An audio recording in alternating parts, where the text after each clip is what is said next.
Hi guys! Ayan, kumusta po sa inyong lahat? So for today's video ay tara at samahan niyo pong magluto nitong ating sinabawang isdang yellowfin at lalagyan natin ng pangpaasim na sampalok. At syempre meron din po tayong fried chicken dyan guys. So ito yung ating ulam for today's video. Kaya tara na at samahan niyo pong magluto and enjoy watching po. Ayan, so kung bago pa lang po kayo sa aming page, huwag niyo po sanang kalimutan mag-like at mag-follow para palagi po kayong updated sa aming mga bagong video na i-upload. Ayan, sa aking mga friends at lagi pong nag-support sa Mamshi and Three Sons. Maraming salamat po sa cooking mama. Ayan, sa palaging pag-share ng ating mga video. Thank you so much, sis. Ayan, God bless you po. And sa iba pa pong nag-share ng ating video, si Nova, kalimutan ko na yung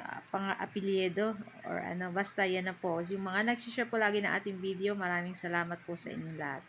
So, ito yung ating ulam. Masarap pong humigop ng mainit na sabaw at yung medyo maasim-asim talaga gawa nitong ating sampalok. So, nilagay natin dyan yung ating sibuyas, kamatis at yung ating sampalok hanggang maging maasim yung ating sabaw. At pagkatapos, syempre ilalagay natin dyan yung ating isda na yellowfin. Ayan.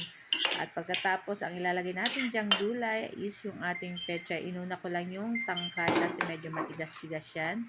So, nilas natin ilagay dyan yung ating pinakadahon ng ating pechay.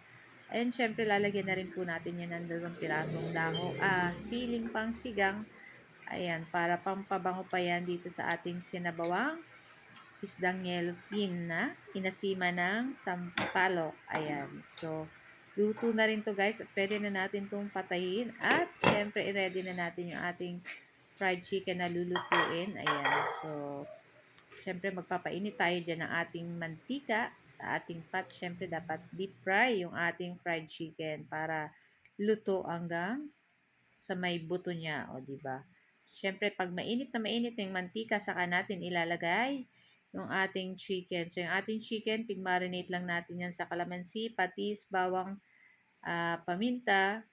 Tapos, may breading mix lang tayo ng harina at yung ating tasty boy. Ayan.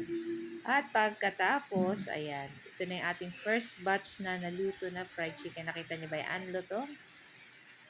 At ayan na nga, yung ating second batch at luto na rin to guys. So, ready na rin po kaming kumain. Ayan, at syempre masarap kumain pag mainit pa yung ating mga food. Ayan. So, tara na guys. At samahan nyo na po kaming kumain. At ito na yung ating ulam for today's video. Ayan, umuusok-usok pa. Syempre, dapat may sausawang patis at kalamansi.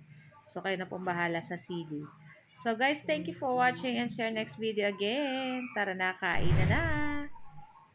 See you next video. Ciao! Sarap!